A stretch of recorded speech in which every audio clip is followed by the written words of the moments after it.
तो आइए आज हम लोग पढ़ते हैं अपने क्लास 11th का चैप्टर है, that is chapter number 4, introduction to business organisation. Clear है? अभी तक हम लोग 3 चैप्टर कॉमर्स में कर चुके हैं क्लास 11th में, और आई होप कि आपको अच्छे समझ में आ रहा होगा। इसीलिए मैं जो वीडियोस हूँ मतलब उसको पार्ट्स में बनाता हूँ, ताकि you will get to understand each and every topic very precisely. Clear है? तो आज बढ़ते हैं हम लोग इंट्रोडक्शन टू बिजनेस ऑर्गेनाइजेशन, और ये क्लास 11 का चैप्टर है। तो आइए आगे बढ़ते हैं। तो स्टार्टिंग करते हैं इसके मीनिंग से। So what is the meaning of the business organisation? Clear है आज का टॉपिक। तो अगर हम लोग बात करें सिंपल मीनिंग का, तो मीनिंग का मतलब क्या होता है कि कभी भी अगर हम लोग बिजनेस ऑर्गेनाइजेशन की बात करें, तो अगर टर्म ही आ गया बिजनेस, तो दैट मीन्स टू से कि ये हमारा एक कोई प्राइवेट इंडिविजुअल होगा। क्लियर है? तो यहाँ पे हमारा क्या होता है, सिंपली कोई भी हम लोग जो इंडस्ट्रीज के लिए काम कर रहे हैं, जो भी हम लोग कॉमर्स के लिए काम कर रहे हैं, तो वहां पे कोई भी एक, या तो कोई सिंगल इंडिविजुअल या तो फिर एक कोई ग्रुप ऑफ पीपल उस कंपनी का या उस ऑर्गेनाइजेशन का वो ओनर होता है। क्लियर है? वो कोई भी चीज है वो मैन्युफैक्चर कर सकता है या वो एक्सट्रैक्ट कर सकता है, XYZ कोई भी। अगर हम लोग कोई भी इकोनॉमिक टर्म में अगर हम लोग कैलकुलेट करें, तो यहाँ पे चीजें क्या होती है, जो भी कंपनी या जो भी ऑर्गेनाइजेशन जो भी प्रॉफिट मोटिव के हिसाब से काम करती है। क्लियर है? तो नॉर्मल सी बात है कि जो बिजनेस है, जो भी हमारा जो कंपनी है, अगर वो हमारा खड़ा हुआ है, क्लियर है, अगर हमारी कोई बिजनेस खड़ी हुई है या हमारी कोई कंपनी खड़ी हुई है, तो वहां पे इसका मतलब ये है कि दैट ही और शी क्यों ले रहा हो यार, कोई इंसान थोड़ी है। ठीक है? तो कोई भी अगर कंपनी है आपकी, तो वो always seeking for the profit. Clear है? They always seeking for the profit maximization. इसीलिए हम लोग यहाँ पे सिर्फ प्राइवेट की सेक्टर आता है यहाँ पे। कभी भी अगर पब्लिक सेक्टर आता है, तो कभी भी वो बिजनेस पर्सपेक्टिव से नहीं होगा। क्लियर है? पब्लिक सेक्टर हमेशा एक सर्विस मोटिव से ही होता है। They do not seek the profit maximisation, they always seeks for the service motive. Clear है? तो हमारा यहाँ पे दिया हुआ है ना, कि जैसे कि डेफिनेशन देखिए क्या है, कि a business organization is an organization which is engaged in some industrial और commercial activity. It represents an institutional arrangement for carrying on any kind of business activity. कोई भी आप काम कर रहे हो, कोई भी आपका एक्सट्रैक्शन से रिलेटेड आ रहा है, आप कोई मैन्युफैक्चर कर रहे हो या आप कोई प्रोडक्ट बना रहे हो, कोई अगर आप सर्विस भी दे रहे हो, so that also indicates that the business activity. Clear है? So it may be owned and controlled by a single individual or by a group of individuals who have entered into a formal or the informal agreement to jointly conduct the business। ठीक है? अच्छा, jointly conduct का मतलब क्या होता है, जहां पे आपका पब्लिक सेक्टर और प्राइवेट सेक्टर भी आपका मतलब जो साथ में काम कर रहा होता है। क्लियर है? So that's all. तो आई होप कि आपको अच्छे से मीनिंग समझ में आया होगा। तो आगे बढ़ते अपने चैप्टर टॉपिक की तरफ। तो नेक्स्ट टॉपिक हमारे पास characteristics of a business organization. ठीक है? तो उसकी क्या क्या कैरेक्टरिस्टिक्स हैं, ये हम लोग देखते हैं। तो सबसे पहला हमारे पास सेपरेट एंटिटी, आइडेंटिटी मतलब वही। तो every business undertaking has a separate identity, it has a distinct name and a separate existence. Clear है? तो सेपरेट आइडेंटिटी अगर आप ध्यान करो, तो अगर टॉपिक ही है, तो सिंपल से अगर हम कैडबरी की बात करते हैं, तो कैडबरी मतलब क्या होता है, चॉकलेट्स। क्लियर है? तो चॉकलेट मतलब कैडबरी ने अपनी एक इमेज ऐसी बना ली है कि मतलब कि वो उसका चॉकलेट बहुत फेमस है। फिर भले ही वो कुछ भी बनाता हो, वो कुकीज ही बनाता होगा, वो एक्सपायर कुछ भी करता होगा, लेकिन अगर हमारे पास कैडबरी आता है मेरे दिमाग में, तो हमें एक उसकी एक ब्रांड इमेज दिखती है कि भाई साहब ये चॉकलेट ही बनाता है। क्लियर है? अगर मैं बात करूं MRF, अगर मैं बात करूं सीएट, तो यहाँ पे क्या है भाई, MRF मतलब टायर्स। क्लियर है? भले ही फिर वो सचिन के बैट में स्टिकर लगाओ या कोहली के बैट में स्टिकर लगाओ, इट हार्डली मैटर्स। क्लियर है? इसका मतलब ये नहीं कि वो बैट बनाता है। ठीक है? तो MRF मतलब टायर। तो हर एक की अपनी एक अलग अलग एंटिटी होती है, चाहे वो प्रोडक्ट से रिलेटेड हो सकती है या फिर आपकी सर्विस से रिलेटेड भी हो सकती है। क्लियर? नेक्स्ट हम लोग आते हैं इंडिपेंडेंट ओनरशिप। क्लियर है? तो कोई भी इसका जो ओनरशिप कौन होता है, या तो एक कोई सिंगल इंडिविजुअल होता है, या तो फिर कोई ग्रुप होता है, या फिर आप इसको किसी भी मालिकाना हक से आप ले सकते हो, चाहे इसका गवर्नमेंट का भी हल्का सा शेयर हो सकता है। क्लियर है? तो इसका जो ओनरशिप होता है वो उसका सिंगल इंडिपेंडेंट ही होता है। क्लियर? नेक्स्ट है इंडिपेंडेंट मैनेजमेंट। क्लियर है? भाई साहब कंपनी मेरी है ना, तो मैनेजमेंट भी मेरा ही रहेगा। क्लियर है? कंपनी कैसे चलानी है वो मेरे ऊपर है, बिकॉज कोई भी पर्सन अगर कंपनी में आता है, या कोई भी अगर मैनेजर होता है, कोई भी अगर CEO होगा कंपनी में, तो it is obvious that they always work for the company's benefit, company successfulness. Clear है? कंपनी कैसे ग्रो कर सकते हैं, कैसे हम उसको एक्सपैंड करें, कैसे उसको हम लोग अदर कंट्रीज में लेकर के जाएं, कैसे हम अपने प्रोडक्ट को और मतलब ग्लोबल कर सकते हैं। क्लियर है? तो ये चीज हमें फिगर आउट करनी पड़ती है। तो इसको फिगर आउट करने के लिए I want my own team, I just want my own management, I just want my own managers to work upon. Clear है? तो हमें अपने एम्प्लॉयज चाहिए, हमें मालूम है कि हमें कौन सा एम्प्लॉय रखना है, कौन सा एम्प्लॉय नहीं रखना है, किसको सीईओ बनाना है, किसको सीईओ नहीं बनाना है। अगर आपके कंपनी ने ग्रोथ करनी है तो प्लीज मेरा मैनेजमेंट होना चाहिए। जैसे धोनी कहता है ना कि अगर क्रिकेट मतलब वर्ल्ड कप जीतना है तो प्लीज मेरे को मेरी टीम दीजिए, मुझे इससे मतलब नहीं कौन टीम में अच्छा कर रहा है कौन नहीं अच्छा कर रहा है, अगर आप मेरे को मेरी टीम देंगे तो ही कप आ सकता है। And the rest is history. Clear? Next है एलिमेंट ऑफ रिस्क। ये रिस्क बहुत बड़ा है, किसी बिजनेस में रिस्क ना हो ऐसा हो नहीं सकता। क्लियर है? तो रिस्क आपका हर एक बिजनेस में होता है, हर एक सेक्टर में होता है। And the thing is that जब भी आप उस रिस्क को ओवरकम कर लेते हो then you are being rewarded with the profits. ठीक है? A very huge amount of dividends, a very huge amount of profit, जहां पे आपकी एक इमेज बन जाती है। Cadbury, KFC, McDonald's. ठीक है? तो ये सारे क्या है, इनके पास भी रिस्क था, और भी KFC की तरह कोई और फ्राइड चिकन दे सकता था, कोई और भी बर्गर दे सकता था। अगर मैकडी आ गया था बर्गर में तो फिर बर्गर किंग क्यों आया? क्लियर है? तो रिस्क तो था। अगर आप रिस्क को ले लोगे और अगर उस पर आप वर्क करोगे तो then you are being award with the number 1 crown. Clear है? नेक्स्ट टॉपिक है हमारे पास types of business organizations. Clear है?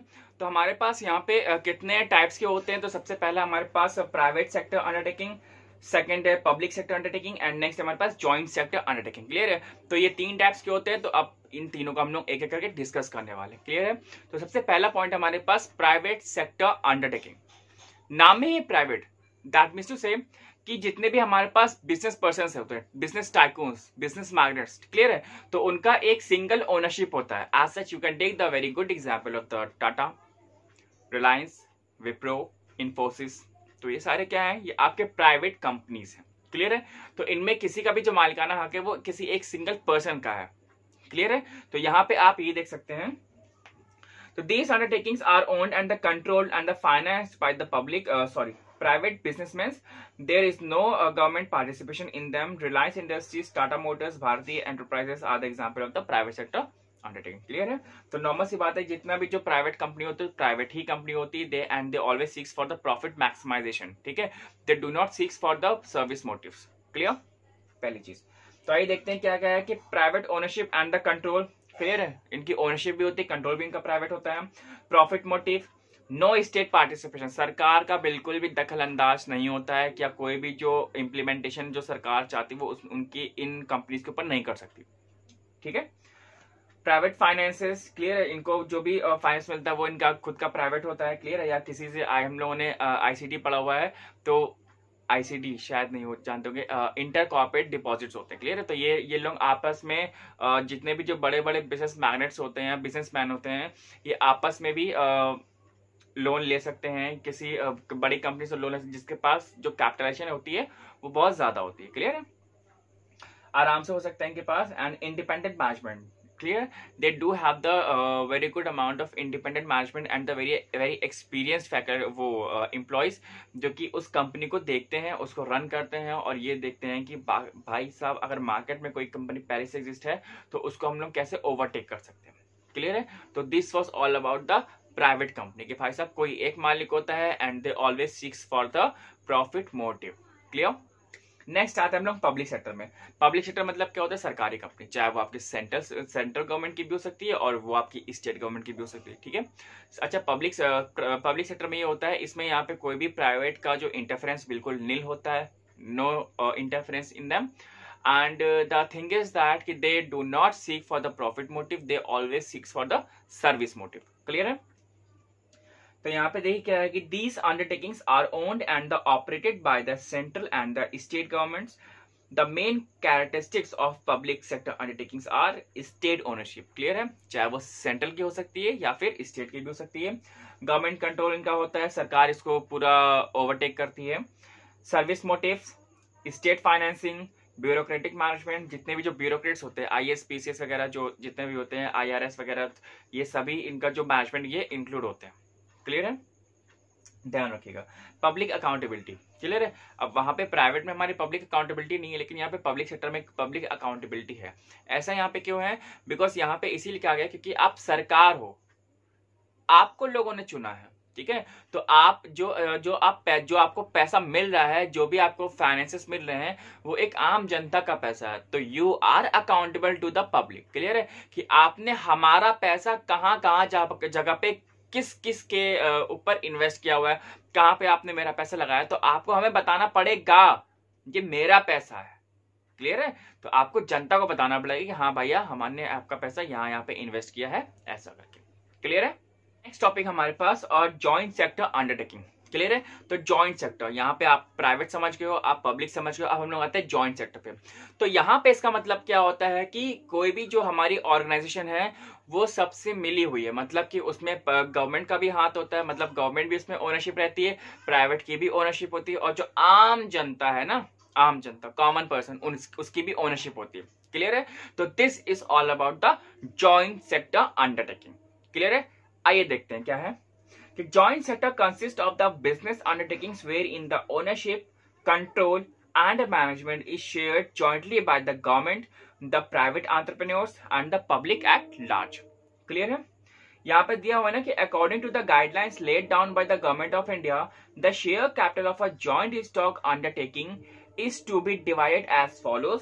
जैसे कि अच्छा शेयर कितना होगा ये आप देखिएगा कि government 26%, private businessman 25% and the public 49%, clear है। नो सिंगल इंडिविजुअल और organisation can hold more than 25%। कोई भी एक जो सिंगल पर्सन है ना, जैसे मान लो कि रिलायंस है, अगर कोई रिलायंस का इसमें किसी जॉइंट सेक्टर में शेयर होता है तो 25% से ज्यादा नहीं ले सकते। क्यों? क्योंकि वो जॉइंट सेक्टर में आता है, क्लियर है। अगर वहां पे अगर प्राइवेट की जो शेयर होगा अगर वो ज्यादा हो जाएगा तो वहां पे फिर प्राइवेट का जो दबदबा ज्यादा हो जाएगा। तो फिर वही चीज हो गई कि भाई आप जॉइंट सेक्टर में फिर वो सर्विस मोटिव नहीं रहेगा, फिर वहां पे आप प्रॉफिट मोटिव पे आ जाओगे, क्लियर है। तो ये चीज अच्छा। अब यहाँ पे एक चीज और होती है, in case of the foreign participation, अगर कोई फॉरेन कोई भी इन्वेस्टर होता है या कोई भी होता है अगर पार्टिसिपेट कर रहा है तो the share will be government 25%। जो फिर जो दोबारा शेयर जब होता है वो क्या होता है कि गवर्नमेंट का 25% हो जाएगा, Indian entrepreneurs 20% and the foreign investor 20% and the investing public would be 35%, clear है। तो वहां पे पहले पब्लिक का 49 था, अब यहाँ पे आपका 35 हो जाएगा, क्लियर। अच्छा इनके कैरेक्टरिस्टिक्स क्या क्या है? अच्छा सबसे बेस्ट एग्जांपल है आपका गुजरात का Kochi, Gujarat state fertilisers and the Kochi refineries, ठीक है। तो ये सभी जो है जॉइंट वेंचर, मतलब साथ में मिलकर के काम करते हैं, क्लियर है। सरकार भी रहती है और प्राइवेट सेक्टर भी इसमें रहता है, क्लियर। इसमें यहाँ पे क्या होता है कैरेक्टरिस्टिक्स की मिक्स्ड ओनरशिप, जो मालिकाना हक होता है सबका होता है, साथ में होता है, तो यहाँ पे किसी एक का नहीं चल पाएगा। The government, private entrepreneurs and the investing public jointly own a sector, clear है। कंबाइंड मैनेजमेंट, साथ में सब लोग काम करते हैं और उस वेंचर को हम लोग कोशिश यही करते हैं कि वो हमारा जितना ज्यादा हो सकता है वो उतना ग्रो करे, क्लियर। नेक्स्ट हमारे पास शेयर कैपिटल, तो उस हिसाब से हम लोग कैपिटल को भी शेयर करते हैं इन द सेंस कि the government of the share of the government, private and the public in the capital R the 26%, 25% and the 49% respectively. The aim is to pool the finance resources and the technical know-how of the state and the private individual, clear है।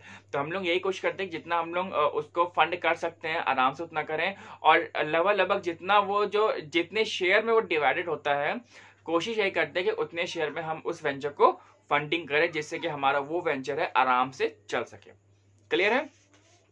I hope कि आपको जो types of business है, business organisation, वो अच्छे समझ में आया होगा, क्लियर है। And if you feel any doubt then please let me know in the comment section. तो आज के लिए यहीं पे रखते हैं इस वीडियो को, और कोई भी दिक्कत हो प्लीज मेरे को कमेंट कर दीजिए, क्लियर है। Till then bye bye and thank you very much.